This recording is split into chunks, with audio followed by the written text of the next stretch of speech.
प्रिय विद्यार्थियों,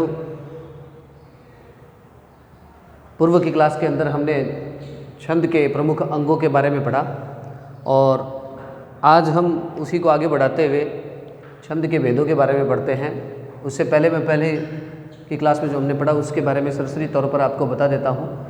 हमने पढ़ा था छंद के प्रमुख अंगों के बारे में और छंद के प्रमुख अंग 6 थे और उसमें वर्ण और मात्रा, गण, चरण, यति, गति और तुक, इनके बारे में हमने समझा कि किसकी कैसे पहचान की जाएगी और किस प्रकार से जो है वो उसके बारे में हम पता लगाएंगे। मात्रिक छंदों के बारे में और वर्णिक छंदों के बारे में गण विधान के माध्यम से। तो अब उसको आगे बढ़ाते हुए हम शुरुआत करते हैं छंद के भेदों की। अगला स्टेप, अगला कदम जो है वो हमारा आता है छंद के भेद। तो छंद के प्रमुख भेद जो है, छंदों को 2 भागों में बांटा गया है। छंद के भेद आ जाते हैं मात्रिक छंद और वर्णिक छंद। मात्रिक छंद और वर्णिक छंद, इन 2 भेदों के अंदर छंदों को बांट दिया जाता है। और मात्रिक छंद जिनको संस्कृत के अंदर जाति छंद भी कहा जाता है और वर्णिक छंद जो है जिनको संस्कृत के अंदर वृत्त छंद भी कहा जाता है। तो इस प्रकार से जाति छंद और वृत्त छंद के नाम से भी ये जाने जाते हैं। मात्रिक छंद जाति छंद के नाम से और वर्णिक छंद जो है वो वृत्त छंद के नाम से। फिर उसके बाद में मात्रिक छंद जो है वो उसको पुनः उसके 3 उपभेद कर दिए गए हैं, जिसमें पहला है सम मात्रिक छंद, दूसरा है अर्ध सम मात्रिक छंद और तीसरा है विषम मात्रिक छंद। देखिए, सम मात्रिक छंद के अंदर जो है वो ये 4 चरणों का होता है और 4 चरणों के अंदर जो है वो चारों चरण के अंदर समान मात्राएं रहेंगी। अब एक बार जो हमने मात्रा और वर्ण के बारे में पहले मैंने आपको बताया था, मात्रा या वर्ण जिसके अंदर हमने मात्राएं लगाई थी। जैसे कोई भी नाम लिख देते हैं हम, जैसे मैं लिखता हूँ रमेश, मैंने नाम लिखा रमेश। अब रमेश के ऊपर मात्रा लगाएंगे तो लघु, गुरु और लघु, इस प्रकार से जो है वो मात्राएं लगेंगी। तो मात्रिक छंद जो है वो इन मात्राओं पर आधारित होते हैं। ये जो ऊपर मात्राएं लगती है, लघु और गुरु की मात्राएं जो लगेंगी, इन मात्राओं के आधार पर मात्रिक छंदों की गणना की जाती है। इनके अंदर वर्णों के क्रम को ध्यान में नहीं रखा जाएगा। वर्णों के क्रम जो है वो किस प्रकार से हैं उनको ध्यान में न रखते हुए केवल मात्राओं को ध्यान में रख करके मात्राओं को गिना जाएगा, वहाँ मात्रिक छंद आते हैं। और वर्णिक छंद के अंदर क्या होता है, वर्णों मात्राओं के साथ साथ यहाँ भी मात्राओं की महत्ता है, मात्राएं यहाँ भी महत्व रखेगी, लेकिन यहाँ मात्राओं के साथ साथ वर्णों के क्रम को भी ध्यान में रखा जाएगा। यानी मात्राएं जो है वो किस क्रम में लिखी गई है और वर्णों को गिना जाएगा कि कितने वर्ण हैं। जैसे इस रमेश नाम के अंदर 1, 2, 3 तो वर्ण है और मात्राएं कितनी हैं, 1 और 2, 3 और 1, 4 मात्राएं हैं। तो मात्राओं के साथ साथ वर्णों के क्रम को भी ध्यान में जहाँ रखा जाएगा वहाँ वर्णिक छंद आएंगे और जहाँ केवल मात्राएं जो है वो ध्यान में रखी जाएंगी वहाँ मात्रिक छंद आएंगे। अब मात्रिक छंदों के अंदर सम मात्रिक की बात जहाँ करते हैं हम, तो सम मात्रिक छंद के अंदर क्या होगा कि जो भी चरण हैं, जितने भी चरण हैं, उन चरणों के अंदर समान मात्राएं चलेंगी, समान मात्राएं चलेंगी, वो सम मात्रिक होगा। अर्ध सम मात्रिक के अंदर आधे चरण के अंदर तो समान मात्राएं होंगी और आधे चरण के अंदर समान मात्राएं होंगी। मतलब जहाँ यति हो रही है, वो यति जहाँ तक हो रही है, पहली यति जहाँ तक हो रही है वहाँ और दूसरी यति जहाँ तक हो रही है वहाँ तक जो है वो एक समान मात्राएं चलेंगी। वो अर्ध सम यानी आधा समान मात्राएं होंगी, वहाँ अर्ध सम मात्रिक छंद होगा।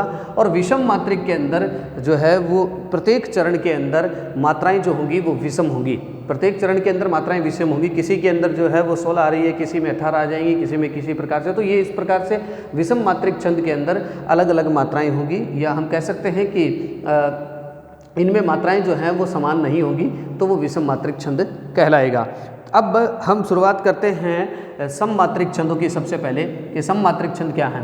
तो सम मात्रिक छंदों के अंदर सम मात्रिक छंद हमारे जो हैं वो कौन कौन से हैं, तो हरि गीतिका, गीतिका, चौपाई और रोड़ा, ये 1, 2, 3, 4, ये 4 छंद जो हैं वो सम मात्रिक छंदों के अंतर्गत आते हैं। और इनको याद करने के लिए, इनको याद में या ध्यान में रखने के लिए हमें ज़्यादा दिमाग लगाने की आवश्यकता नहीं है। हम सीधा सा एक सूत्र या एक फॉर्मूला बताता हूँ मैं आपको, जिसके माध्यम से आप इन चारों को ध्यान में रख सकते हैं कि ये सममात्रिक छंद कौन कौन से हैं। क्योंकि पहली बार अपन कर रहे हैं और पहली बार जब करेंगे तो हो सकता है कि आपके ध्यान में ये रह जाए 4 नाम, लेकिन आगे जब हम और छंदों के बारे में विस्तारित रूप से पढ़ेंगे तब हमारे दिमाग में जो है वो ये नहीं रहेगा कि कौन से तो सममात्रिक है और कौन से अर्ध सममात्रिक है, कौन से विषम मात्रिक है।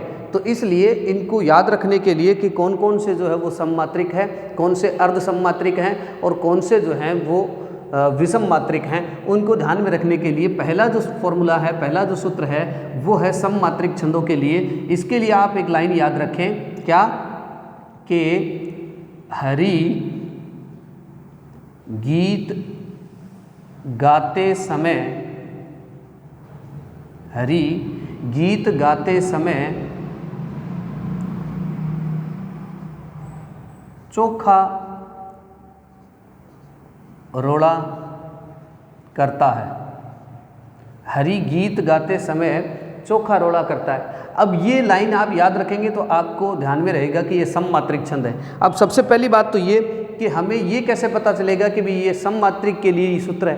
तो यहाँ देखो समय आया ना, समय नाम, ये समय नाम आया, इसके अंदर क्या है, समय सम, इसके अंदर क्या है, सम शब्द आया है। तो इसका मतलब इसमें जितने, इस लाइन के अंदर, इस पंक्ति के अंदर जितने भी छंद मैंने नाम लिखे हैं वो सारे क्या हैं, सममात्रिक छंद हैं। वो सारे क्या हैं, सममात्रिक छंद हैं। इस समय से सम से हम ध्यान में रखेंगे कि इसमें सममात्रिक छंद हैं। अब कौन कौन से छंद जो है वो सममात्रिक हैं, तो देखिए हरि, हरि से तो हो गया हरि गीतिका, गीत से हो गया गीतिका, चोखा, चो से हो गया चौपाई, और रोड़ा, रोला है ही।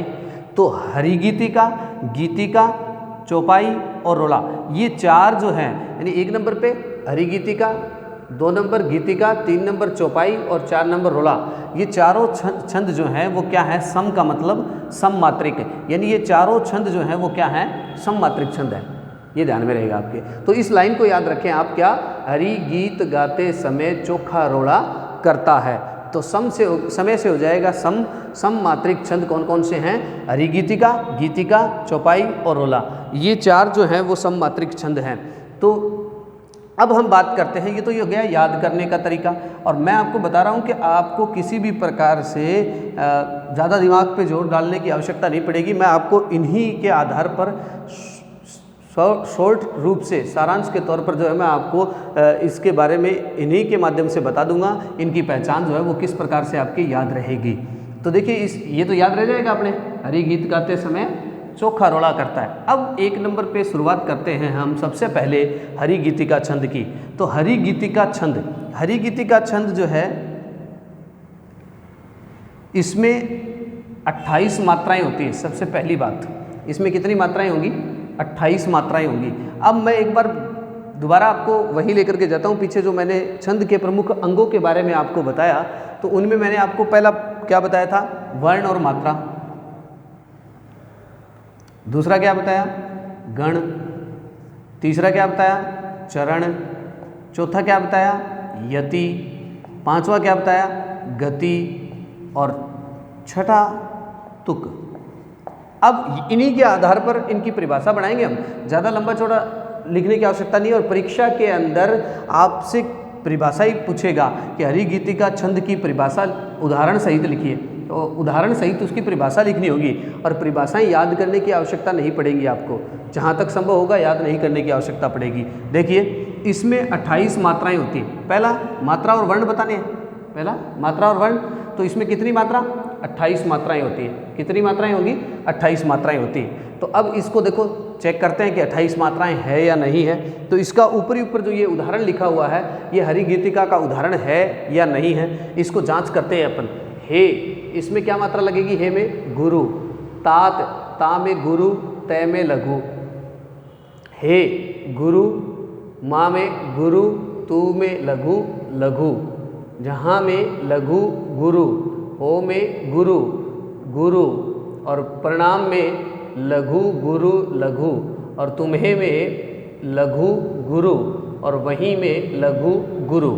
ये मात्राएं लगेंगी इसके ऊपर। अब हम जांच करते हैं पहली बात कि हरि गीतिका छंद में 28 मात्राएं होती है, तो क्या इसमें 28 मात्राएं हैं क्या? तो देखिए गिनती करते हैं। 2 और 2 4, 1 5, 6 7, 8 9, 10 11 12 13 14 15 16 17 18 19 20 21 22 23 24 25 26 27 28। कितनी मात्राएं होगी? 28 मात्राएं हैं। तो 28 मात्राएं हैं, इसलिए ये कौन सा छंद हो गया? हरि गीतिका छंद हो गया। तो पहचान हुई कि नहीं हुई भाई? पहली बात पूरी हुई कि नहीं हुई कि 28 मात्राएं होती है, पहली बात पूरी होगी। अब दूसरी बात क्या कह रहा है ये कि इसमें 4 सप्तक होते हैं, 4 सप्तक होंगे, मतलब 7-7 के 4 जोड़े होंगे। अब देखो 2 2 4 1 5 6 7, 1 2 3 4 5 6 7, 2 2 2 4 1 5 6 7 3, 1 2 3 4 5 6 7 4 सप्तक हुए कि नहीं हुए? मतलब 7-7 है। और सीधे तौर पर इसमें देखने की आवश्यकता नहीं है। 7 गुणा 4, 7 चौक 28, यानी टोटल 28 मात्राएं, और 7-7 के कितने जोड़े हो गए? 4 जोड़े हो गए। तो बात सही है ना? अब उसके बाद में बात करते हैं अपन कि इसमें 16 और 28 पे यति होती है, यानी पहली यति कितने पे होगी? 16 पे होगी, और दूसरी यति कितने पे होगी? 28 पे होगी। तो इसको भी देख लेते हैं। हे तात हे मातुल जहाँ हो, यहाँ यति हो रही है, जहाँ हो पे यति हो रही है। अब देखते हैं यहाँ तक कितनी मात्राएं हैं। तो देखो 2 2 4 1 5 6 7 8 9 10 11 12 13 14 15 16 आ रही है, यहाँ पे 16 पे यति हो रही है। तो आ रहा है कि नहीं आ रहा? 16 पे यति हुई पहली। दूसरी देखिए 16 17 18 19 20 21 22 23 24 25 26 27 28, दूसरी कितने पे हो रही है? 28 पे। तो 16 और 28 पे यति हो रही है। तो बात परिभाषा के अनुसार सही है कि नहीं है? सही है। अब उसके बाद में ये कह रहा है कि 5 12 19 26, 5 12 19 26 इसमें क्या होंगे? लघु होंगे, यानी ये जहाँ जहाँ गिने जाएंगे वहाँ लघु मात्रा होगी। अब पहली देखो 5, तो 2 और 2 4 1 5, यहाँ 5 आ रहा है, तो 5 आ रहा है, तो यहाँ मात्रा कौन सी है? लघु है। उसके बाद में 12, तो 5 6 7 8 9 10 11 12, यहाँ 12 आ रहा है, तो यहाँ भी क्या मात्रा है? लघु है। उसके बाद में 19, तो 13 14 15 16 17 18 19, 19 पे भी क्या मात्रा है? लघु है। फिर उसके बाद में 19 के बाद में 26, तो 20 21 22 23 24 25 26, यहाँ भी क्या मात्रा है? लघु है। तो यानी 5 12 19 26 पे मात्राएं क्या होंगी? लघु होगी। तो ये चारों बातें जो इसके बारे में पहचान के तौर पर हमें बताई गई है, वो चारों बातें इस उदाहरण के अंदर सही साबित हो रही है। इसका मतलब हे तात हे मातुल जहाँ हो, है प्रणाम तुम्हें वहीं, अभिमन्यु का इस भांति मरना, भूल मत जाना कहीं। तो ये बात जो है, ये जो पंक्तियाँ लिखी हुई हैं, ये इनके अंदर ये चारों जो है वो सही साबित हो रहे हैं। तो इसका मतलब ये उदाहरण जो है वो किसका है? हरि गीतिका छंद का है। ये उदाहरण किसका है? हरि गीतिका छंद का है। अब ये हरि गीतिका छंद के बारे में एक मुख्य बात ये है कि हरि गीतिका छंद जो है, ये हरि गीतिका छंद मैथिली शरण गुप्त जो है उनका प्रिय छंद है। ये हरि गीतिका छंद जो है मैथिली शरण गुप्त का प्रिय छंद है।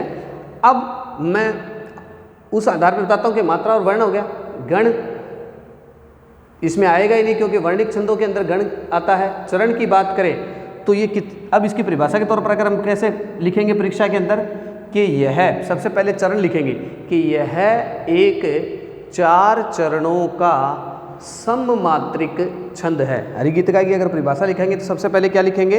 यह एक 4 चरणों का सममात्रिक छंद है। तो चरण आ गया, पहले सममात्रिक आ गया, 4 चरणों का सममात्रिक छंद है, जिसके प्रत्येक चरण में 28 मात्राएं होती है।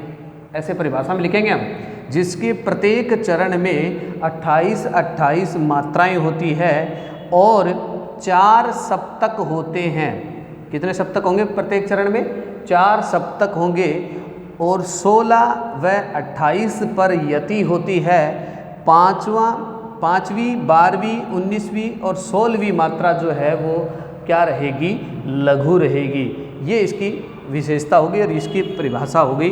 ये इसकी परिभाषा लिखेंगे हम अब मैं याद करने के तौर पर जिस प्रकार से हमने सममात्रिक छंदों को एक सूत्र के माध्यम से याद किया था, उसी प्रकार से हम कैसे याद रखें कि भाई इसमें 28 मात्राएं कौन से छंद के अंदर होती है, 26 मात्राएं कौन से छंद के अंदर होती है, 16 मात्राएं कौन से छंद के अंदर होती है। अब ये तो पहला है, इसलिए हमारे ध्यान में रह जाएगा कि 28 मात्राएं जो है वो हरि गीतिका के अंदर होती है। लेकिन बहुत सारे आ जाएंगे तब हमारे ध्यान में नहीं रहेगा कि भी कौन से छंद के अंदर कितनी मात्राएं हैं। तो इसलिए इनको ध्यान में रखने के लिए हमें क्या करना पड़ेगा, हमें किसी न किसी प्रकार से ऐसा तरीका अपनाना पड़ेगा जिससे ये हमारे जहन में, हमारे दिमाग में बैठ जाए कि भाई हम फट से ये कह दें कि भाई फलां छंद जो है उसके अंदर इतनी मात्राएं हैं। तो इसको ध्यान में रखने के लिए इसका सीधा सा फॉर्मूला मैं आपको बता देता हूं कि ये जो हरि गीतिका नाम है, भाई कौन से छंद के अंदर कितनी मात्राएं हैं, तो हरि गीतिका की पहचान के तौर पर हम ये रखेंगे कि ये जो हरि गीतिका नाम मैंने लिख रखा है, इसी नाम को आप 4 बार लिखिए। कितनी बार? 4 बार। देखिए, हरि गीतिका, हरि गीतिका, हरि गीतिका, हरि गीतिका। इस नाम को हमने 4 बार लिख लिया, यानी हरि गीतिका नाम को ही 4 बार लिखना है। अब इसके ऊपर मात्रा लगा लीजिए, लघु लघु गुरु लघु गुरु, लघु लघु गुरु लघु गुरु, लघु लघु गुरु लघु गुरु, लघु लघु गुरु लघु गुरु। मात्राएं लगा ली हमने। अब इसको गिन लीजिए मात्राओं को, 1 2 3 4 5 6 7 8 9 10 11 12 13 14 15 16 17 18 19 20 21 22 23 24 25 26 27 28। कितनी मात्राएं आ रही है? 28 मात्राएं आ रही है। तो याद रह जाएगा ना, मतलब 28 मात्राएं हरि गीतिका छंद के अंदर होती है। तो फॉर्मूला क्या हुआ, हरि गीतिका नाम को ही 4 बार लिख लेना है हमने को। जो छंद है ना, हरि गीतिका छंद है, तो हरि गीतिका छंद नाम को ही हमें 4 बार लिख लेना है। हम इस नाम को 4 बार लिखेंगे ना, तुरंत हमारे सामने इसकी मात्राएं उभर करके आ जाएंगी कि इसके अंदर 28 मात्राएं होती है। तो ये है हमारा पहला छंद, हरि गीतिका छंद। अब उसके बाद में हम बात करते हैं 2 नंबर पे आता है हमारा गीतिका छंद। 2 नंबर पे आता है गीतिका छंद। तो गीतिका छंद, हरि गीतिका और गीतिका छंद जो है वो छोटा सा अंतर है। क्या? अब देखिए इसकी परिभाषा क्या लिखेंगे हम कि ये भी क्या है, यह भी, यानी गीतिका छंद 4 चरणों का एक सममात्रिक छंद है जिसके प्रत्येक चरण में 26 मात्राएं होती हैं। कितनी मात्राएं? 26 मात्राएं होंगी प्रत्येक चरण के अंदर। इसमें कितनी थी? 28 मात्राएं थी, और इसके प्रत्येक चरण में कितनी मात्राएं होंगी? 26 मात्राएं होंगी, और 14 और 12 पर यति होगी। इसमें कितने पे थी? 16 और 28 पे यति थी। यहाँ 14 और 12, या हम कह सकते हैं 14 और 26 भी कह सकते हैं, लास्ट 26 होगा। 14 और 26 पे यति होती है। और इनको जोड़े तो देखो, पहली यति 14 पे होगी, फिर उसके बाद 12 और गिनेंगे तो 14 12 26 ही होते हैं, 26 पे यति होगी। तो 26 तो कुल मात्राएं होती है और 14 और 12 पे यति होती है। तो अब इसकी जांच कर लेते हैं हम गीतिका छंद की, 26 मात्राएं है या नहीं है। तो ये उदाहरण जो दे रखा है हमारे सामने, ये है गीतिका छंद का उदाहरण है। और गीतिका छंद का उदाहरण है, इसके ऊपर हम मात्राएं लगा करके देखते हैं कि हे प्रभु आनंद दाता, ज्ञान हमको दीजिए, शीघ्र सारे अवगुणों को दूर हमसे कीजिए, लीजिए शरण में। इस प्रकार से ये पंक्ति है। तो अब इसके ऊपर हम मात्राएं लगा करके देखते हैं। तो हे में गुरु, प्रभु में लघु गुरु, आनंद में गुरु गुरु लघु, दाता में गुरु गुरु, ज्ञान में गुरु लघु, हमको में लघु लघु गुरु, दीजिए में गुरु लघु गुरु, शीघ्र में गुरु लघु गुरु गुरु, लघु लघु लघु गुरु गुरु गुरु लघु, लघु लघु गुरु गुरु लघु गुरु। इस प्रकार से इसके ऊपर मात्राएं लगेंगी। अब इनको गिन लेते हैं हम कि 26 मात्राएं है या नहीं है। तो 2 1 3 4 5 6 7 8 9 10 11 12 13 14 15 16 17 18 19 20 21 22 23 24 25 26, ये 26 मात्राएं हैं इसमें। नीचे वाले में देख लीजिए, 2 1 3 3 2 5 6 7 8 9 10 11 12 13 14 15 16 17 18 19 20 21 22 23 24 25 26 26 मात्राएं हैं। तो जहाँ 26 मात्राएं होंगी वहाँ पे कौन सा छंद होगा? गीति का छंद होगा। 26 मात्राएं जहाँ होगी वहाँ कौन सा छंद? गीति का छंद होगा। अब बात करते हैं कि 14 और 26 पे यति होती है, तो 14 और 26 पे यति हो रही है क्या? यानी यहाँ यति हो रही है, तो देखो यहाँ तक 14 मात्रा आ रही है कि नहीं आ रही है? 2 और 1 3, 3 2 5, 5 2 7, 7 2 9, 10 11 12 13 14, 14 मात्राएं आ रही है। 14 आ रही है ना, यानी 14 पे यति होती है। फिर उसके बाद 2 और 1 3, 4 5 6 7 8 9 10 11 12, 12 है ना इसमें मात्राएं, तो 12 पे यति, या हम कह सकते हैं 26 पे यति हो रही है, यानी 14 15 16 17 18 19 20 21 22 23 24 25 26, 26 पे यति हो रही है। तो बात बिल्कुल सही साबित होती है कि 26 टोटल मात्राएं होगी और 14 और 26 पे यति होगी। जहाँ 26 मात्राएं हो, 14 और 26 पे यति होती हो, तो वहाँ कौन सा छंद होगा? गीति का छंद होगा। इसको भी याद रखने के लिए कि भाई इसमें मात्राओं को कैसे ध्यान में रखें हम, कि भाई 26 मात्राएं होती है, तो इसके लिए भी इसी सूत्र को ध्यान में रखेंगे हम। जो गीतिका को किया हमने, उसी आधार पर हरि गीतिका के लिए हमने 4 बार हरि गीतिका हरि गीतिका हरि गीतिका हरि गीतिका नाम लिखा था। उसमें 28 मात्राएं टोटल आई थी। अब हम क्या करेंगे कि हरि गीतिका नाम को तो 3 बार लिखेंगे और गीतिका को लिखेंगे 1 बार। हरि गीतिका को तो 3 बार लिखेंगे, यानी हरि गीतिका हरि गीतिका हरि गीतिका, और गीतिका लिखेंगे 1 बार। अब जितनी मात्राएं आ रही है वो कौन सा छंद होगा? गीतिका छंद होगा, ये याद रखें। अब मात्राएं कितनी आएंगी? अब मात्राएं आएंगी 26। मात्राएं कितनी आएंगी? 26 मात्राएं आएंगी, और 26 मात्राएं आएंगी तो यहाँ कौन सा छंद हो जाता है? गीतिका। तो सीधा सीधा फार्मूला है कि अगर हरि गीतिका छंद का पता लगाना है, तब तो हमें क्या करना पड़ेगा? हरि गीतिका नाम को 4 बार लिखना है और उसके ऊपर मात्राएं लगा देनी है। जितनी मात्राएं आएंगी उतनी मात्रा वाला छंद कौन सा होता है? हरि गीतिका होता है। और इस पे 28 मात्राएं आएंगी, और 28 मात्रा वाला छंद कौन सा? हरि गीतिका। गीतिका छंद का अगर पता लगाना है तो हरि गीतिका नाम जो है इसको तो लिखना है 3 बार, प्लस में गीतिका नाम जो है उसको लिखना है 1 बार। तो इसमें मात्राएं आएंगी 26। तो जहाँ 26 मात्राएं आएंगी वो कौन सा छंद होगा? गीतिका छंद होगा। ये इसके बारे में जो है हरि गीतिका और गीतिका के बारे में हमने तो हरि गीतिका गीतिका के बारे में। और उसके बाद में तीसरा आता है चौपाई छंद। तीसरा आता है चौपाई। सममात्रिक छंदों में तीसरा चौपाई छंद आता है। अब चौपाई छंद की अगर हम बात करें तो इसके अंदर क्या है? ये भी एक सममात्रिक छंद है और इसके प्रत्येक चरण में 16-16 मात्राएं होती है। चौपाई छंद के प्रत्येक चरण में कितनी मात्राएं होंगी? 16-16 मात्राएं होंगी। चरणांत में यति होगी, यानी चरण के अंत में यति होगी। और यदि यति पहले हो जाती है, अगर यति बीच में हो जाती है तो उसे हम हतोवृत्त दोष कहते हैं। यानी इसमें चरणांत के अंदर यति होना जो है वो उचित माना जाता है। अगर यति मध्य में हो जाती है या बीच में कहीं यति हो जाती है तो फिर उसको हतोवृत्त दोष माना जाता है।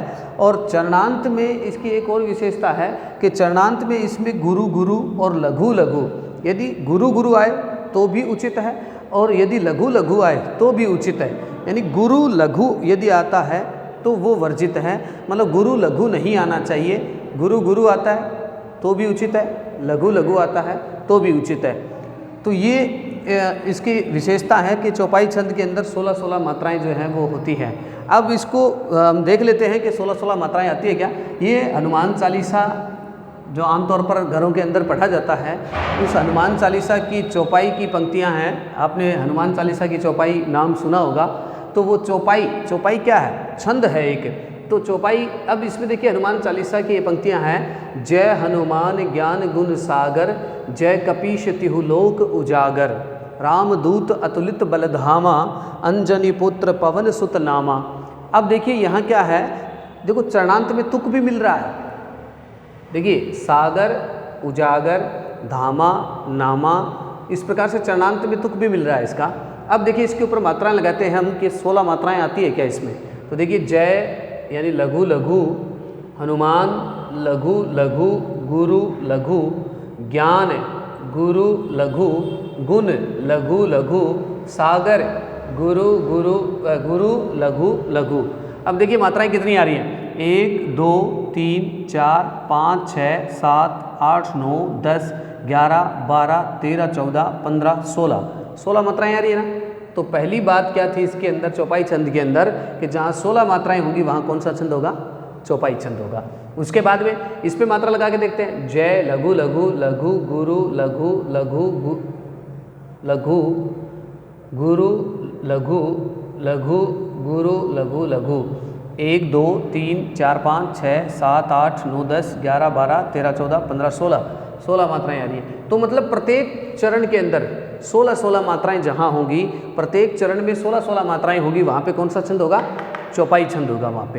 यानी प्रत्येक चरण में 16 मात्राएं जहाँ है वहाँ चौपाई छंद है।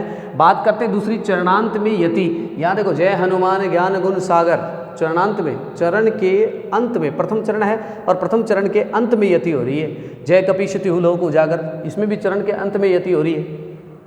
चरणांत में गुरु गुरु या लघु लघु होना चाहिए, तो यहाँ क्या आ रहा है, लघु लघु, यहाँ क्या है, लघु लघु। इसी प्रकार से इसको आगे अगर हम देखते हैं तो गुरु गुरु आएगा, देखो, जय हनुमान ज्ञान गुण सागर, जय कपीशति लोक उजागर, रामदूत अतुलित बल धामा, धामा आया, रामदूत अतुलित बल धामा, अंजनी पुत्र पवन सुत नामा, धामा और नामा। तो इसमें भी गुरु गुरु, यहाँ गुरु गुरु, यानी गुरु गुरु आ रहा है, यहाँ लघु लघु आ रहा है। यानी गुरु गुरु या लघु लघु आता है तो वो उचित माना जाता है। तो ये है चौपाई छंद। अब बात करते हैं अपन इसको याद कैसे रखें। पीछे का याद रह जाएगा आपके, पीछे मैंने बताया हरि गीतिका को याद रखने के लिए क्या करना पड़ेगा, क्या करना पड़ेगा, हरि गीतिका को याद रखने के लिए, यानी हरि गीतिका को याद रखने के लिए हरि गीतिका नाम को 4 बार लिखना है। उसके ऊपर जितनी मात्राएं आएंगी, यानी 28 मात्राएं आएंगी, और 28 मात्राओं वाला छंद कौन सा हो गया, हरि गीतिका हो गया। और गीतिका को याद रखने के लिए क्या बताया मैंने, कि हरि गीतिका नाम को 3 बार लिखना है और गीतिका को 1 बार नाम लिखना है। कितनी मात्राएं आएंगी, 26 मात्राएं आएंगी, और 26 मात्राएं वाला कौन सा छंद है, गीतिका है। उसी प्रकार से चौपाई को कैसे याद रखेंगे, तो चौपाई को याद रखने के लिए सीधा सा फॉर्मूला है कि चौपाई यानी 4 पाई, और 4 पाई मतलब 4 पैरों वाली, क्या, चौपाई मतलब 4 पैरों वाली, 4 पैर जिसके हो वो चौपाई होती है। तो 4 पैर, तो 4 हैं, तो 4 को 4 से गुणा कर दो, 4 गुणा 4, 4 को 4 से गुणा करेंगे तो कितने आएंगे, 4 चौक 16, कितने आए, 16। याद रह जाएगा क्या, चौपाई, चौपाई का मतलब 4 पैरों वाली, और 4 पैरों वाली मतलब जिसके 4 पैर हैं, तो 4 को 4 से गुणा करेंगे तो कितने आ गए, 16 आ गए। तो 16 मात्राएं जहाँ भी आएंगी वहाँ कौन सा छंद होगा, चौपाई छंद होगा। उसके बाद में बात करते हैं अपन रोला छंद की। रोला छंद के अंदर क्या होता है, अब देखो इसमें है 24 मात्राएं, रोला छंद जहाँ होगा वहाँ पे 24 मात्राएं होगी। अब ये जो उदाहरण है वो रोला छंद का है, हम मात्राएं लगा करके देखते हैं इसके ऊपर। हे देवो यह नियम सृष्टि में सदा अटल है, रह सकता है वही सुरक्षित जिसमें बल है। अब देखिए, हे गुरु गुरु गुरु लघु लघु लघु लघु लघु सृष्टि, गुरु लघु गुरु लघु गुरु लघु लघु लघु गुरु। अब देखिए, लघु लघु लघु लघु गुरु गुरु लघु गुरु लघु लघु, नहीं, यहाँ गुरु आएगा, यहाँ लघु लघु, यहाँ लघु लघु गुरु लघु लघु गुरु। अब मात्राएं गिन लीजिए, 2 2 4 2 6 7 8 9 10 11 12 13 14 15 16 17 18 19 20 21 22 23 24। कितनी मात्राएं आ रही है, 24। 1 2 3 4 5 6 7 8 9 10 11 12 13 14 15 16 17 18 19 20 21 22 23 24, 24 मात्राएं आ रही है। तो जहाँ 24 मात्राएं होंगी वो कौन सा छंद होगा, रोला छंद होगा। अब देखो दिक्कत ये हो जाएगी कि 24 मात्राएं रोला में भी होती है, 24 मात्राएं सोरठा में भी होती है, और 24 मात्राएं दोहा में भी होती है। दिक्कत होगी, 24 मात्राएं अब याद कैसे रहे, तो इसको ध्यान में रखने के लिए आप ये सीधा सा ध्यान में रखिए। पहले तो रोला, रोला को ध्यान में रखने के लिए मैं आपको बता देता हूँ, पहले इसके बारे में देख लेते हैं। 24 मात्राएं होगी, 11 व 13 पर यति होगी, तो 11 व 13 पर यति होगी। देखो पहले यति कहाँ पे हो रही है, 2 2 4 6 7 8 9 10 11, पहले यति कहाँ हो रही है, 11 पे हो रही है। 2 3 4 5 6 7 8 9 10 11 12 13 पे यति हो रही है, यानी 11 और 13 पे यति हो रही है। बात सही है बिल्कुल। चरणांत में गुरु, चरणांत में क्या आ रहा है? गुरु। यहाँ भी क्या आ रहा है? गुरु। चरणांत में गुरु आ रहा है। अब देखो इसको याद रखने के लिए तो क्या बात है कि रोड़ा, अब हमारी देसी भाषा के अंदर हम अगर इसको ध्यान में रखें तो रोड़ा तावरंग रोड़ो कद पड़ा है भाई, कौन सी क्लास में रोड़ो पड़ा है? तो बिड़ते ही रोड़ो पड़ा है 11वीं कक्षा के अंदर, फिर रोड़ो पड़ा है 13वीं कक्षा के अंदर। अब 11 और 13 में रोड़ो पड़ा है, क्यों पड़ा है कि 10वीं तक तो केक रहा भी, 10वीं तक तो सारे सब्जेक्ट होते हैं अपने पास, सारे विषय होते हैं, हिंदी, इंग्लिश, सामाजिक विज्ञान और संस्कृत, सारे सब्जेक्ट हैं। शुरू से हम जो विषय पढ़ते आ रहे हैं वो सारे एक साथ चलते आ रहे हैं, कोई झिकझिक कोई नहीं है कि भाई क्या पढ़ना है क्या नहीं पढ़ना है, कौन सा सब्जेक्ट लें या नहीं लें। सबसे पहली दिक्कत आती है हमारे 11वीं के अंदर, जब 10वीं पास कर लेते हैं तो 11वीं में दिक्कत आती है कि क्या सब्जेक्ट लिया जाए, क्या विषय लिया जाए, विषय चयन में दिक्कत आती है। और फिर मान लो कि हमने आर्ट ले ली, कॉमर्स ले ली, साइंस ले ली। अब आर्ट ले ली तो आर्ट में भी दिक्कत रहती है कि क्या लें, भूगोल लें, हिंदी साहित्य लें, अंग्रेजी साहित्य लें, संस्कृत साहित्य लें, या फिर जो है चित्रकला लें, होम साइंस लें, अंग्रेजी साहित्य, जो भी अनेक विषय हैं, राजनीति विज्ञान लें, अर्थशास्त्र लें। तो उसमें जो है वो दिक्कत यहाँ आ जाती है 11वीं के अंदर। सबसे पहले क्या सब्जेक्ट चयन किया जाए, फिर 11वीं 12वीं में हमारे पास वही विषय रह जाते हैं। फिर उसके बाद जैसे ही कॉलेज में जाते हैं तो स्कूल का माहौल और कॉलेज का माहौल अलग होता है, तो 13वीं यानी फर्स्ट ईयर के अंदर जो है वो दिक्कत आती है। तो रोड़ो कद पड़ा है, रोड़ो पड़ा है 11वीं और 13वीं में, याद रह जाएगी ना भी, रोड़ो कद पड़ा है 11 और 13 में। तो 11 और 13 जहाँ यानी 11 और 13 पे यति होगी वो कौन सा छंद होगा? रोड़ा छंद होगा। और 11 और 13 टोटल अगर इनका करेंगे तो 11 और 13 टोटल होते हैं 24 मात्राएं जहाँ पे होंगी वो कौन सा छंद होगा? रोड़ा छंद होगा। ये बात ध्यान में रखें। अब बात करता हूँ मैं कि भी सोरठा में भी 24 होती है, दोहा में भी 24 होती है, तो इनमें अंतर कैसे रखेंगे? तो देखो रोड़ा जो है, रोड़ा का जस उल्टा, रोड़ा छंद जो है इसका बिल्कुल विपरीत जो है वो दोहा छंद होता है। यानी इस दोहा में भी 24 मात्राएं होंगी लेकिन इसमें 11-13 पर यति होती है, और ये इसका उल्टा हो जाएगा कि 13-11 पे जहाँ यति होगी वो दोहा होगा। पहले 13 आएंगी फिर 11 आएंगी, इसमें पहले 11 आ रही है फिर 13 आ रही है, उसमें क्या होगा? पहले 13 फिर 11 पे यति होगी, वहाँ क्या होगा?